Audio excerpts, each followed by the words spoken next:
Hi there, this is Nick Devine, founder of the Print Coach and developer of the Elephant Hunting System, and welcome to this video.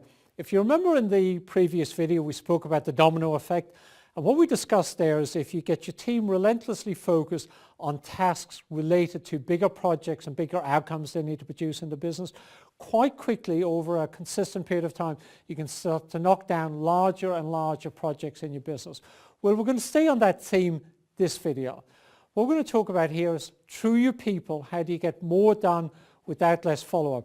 I've ran lots of groups of people in lots of different environments, and one of the things that used to drive me mad is I'd sit down with my team, we talk about a whole bunch of things that need to get done. The next time we got together, I discovered that a large portion of it hadn't even been started, not to mind completed.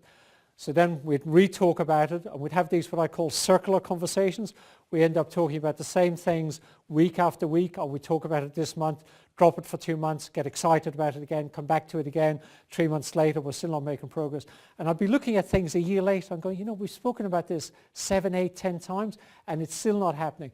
And I'm probably like you. I've tried a lot of different things. I've attended a lot of time management courses. I bought a lot of these things, the clever zippered folders with all the tabs and the organizing pages. They were good. They made a difference. They just didn't make that difference. I've invested in a lot of these things, the clever smartphone technology with all the clever apps. They made an impact. They just didn't make the impact. So what I'm now down to is single sheets of paper and pens, technology we can get any place. And we're going to talk about how you can use that type of technology in your office to massively improve the productivity of you and your group of people. So let's get stuck into some of that content right now. The people in your company really are the most valuable resource you've got, and depending on the structure of your business, it's probably your biggest overhead each month as well. So your leadership skills, so capability as a leader in your business, whether you're the owner, MD, sales director, your ability to lead and focus those people is a critical skill in the management of your organization. So it's a skill definitely to master.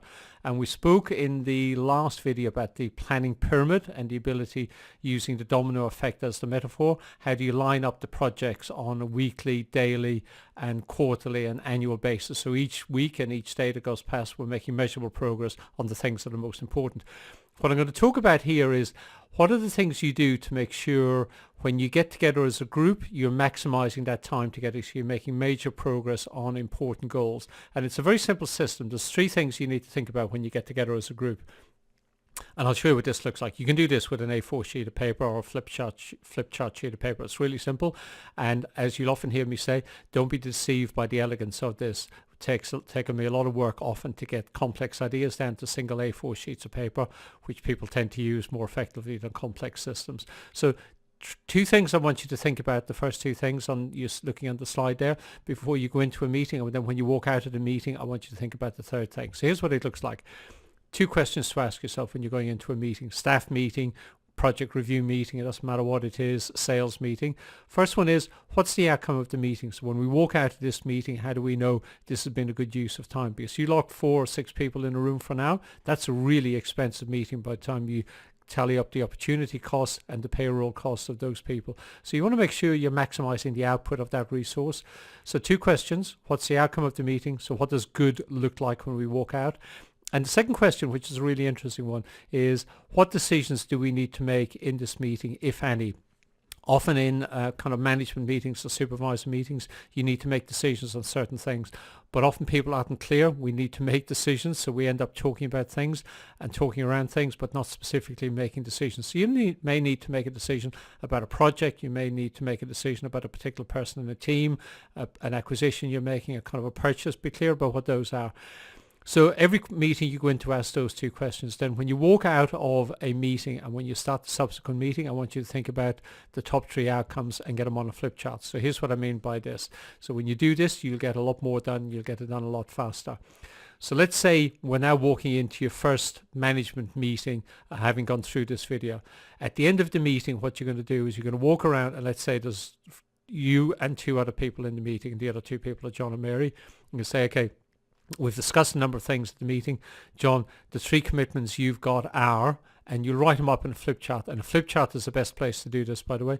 You write them up in a flip chart. So John, specific outcome 1 or commitment 1, 2 and 3. Then you go, Mary, your commitments for before we get back together the next time are, you need to book meetings with this person, this person and this person. You need to make major progress on that project we're doing with a client, and we need to get some people in for interviews for the role that we've got vacant at the moment. And then you'd write those commitments in the flip chart. Then the flip chart stays there, so you want it visible. Obviously, if you're using a customer meeting room, you take it out while the customer's in, but you want that sheet visible so your people can see it every day that goes past. And then when you get together the next time, the first thing you do is you say, okay, John, when we were together a week ago, you had 3 commitments you needed to make progress on. Walk us through the progress you've made. Mary, walk us through the progress you've made on your 3 commitments.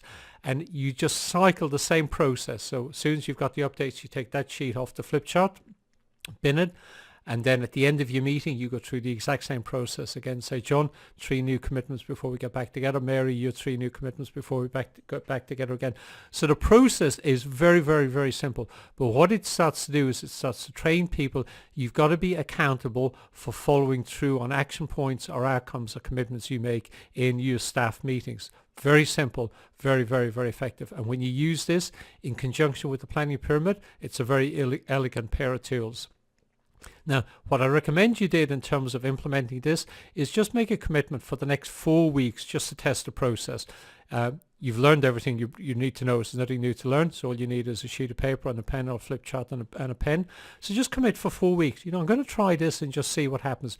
And you'll be very amazed. I can tell from experience doing this at actually what happens in terms of accountability using the process. So it's very cool. We get a lot of really good feedback from the clients on this. You've heard me talk in the previous videos. Obviously, IPEX is coming up pretty soon. I mentioned in a video going back a few weeks ago that the co-host in Cross Media. Cross Media is a different show. In Cross Media, what they talk about is how do you build, deliver and manage communication programs across multiple platforms. It's a separate show, but they're run by IR, so the same people behind IPEX. They're co-hosting it on the 25th to 27th of March. So I'm not sure what dates you've decided to visit IPEX on, but you may want to make sure that one of those 3 dates is part of that schedule, because then you can do 2 shows for the price of 1. Because sometimes, we've got a lot going on in business. It's hard to visit multiple shows over the course of a year. So this is it's kind of a 2-for-1 offer. So I think it's pretty nifty. So do take the opportunity to visit that. If you want to get the handout with the structure for the system we just went through, we've prepared a 1-page PDF handout that's got the 3 critical things you need to know on it. So depending on where you're watching this, you can go to theprintcoach.com/8. You'll come to a page like this where you can put in your details and your video comment. The 2 things I'm interested in the video comment area, one is what's your biggest insight or your biggest takeaway from the content you just went through? And the second thing I'm interested in is if you run a group of people, so your manager, MD, owner, sales director, that type of role, what challenges do you have in terms of getting your people to execute on the right things fast? So if you tell me what those challenges are, that enables me to put together content in these video series that's going to match the requirements you have. So we'll be able to customize what we're doing for your particular requirements. So that's all. We'll be back in a week's time with the next video in the series. So look forward to catching up with you then. In the meantime, have a great day and a fantastic week, and we'll talk to you in a week's time. Bye for now.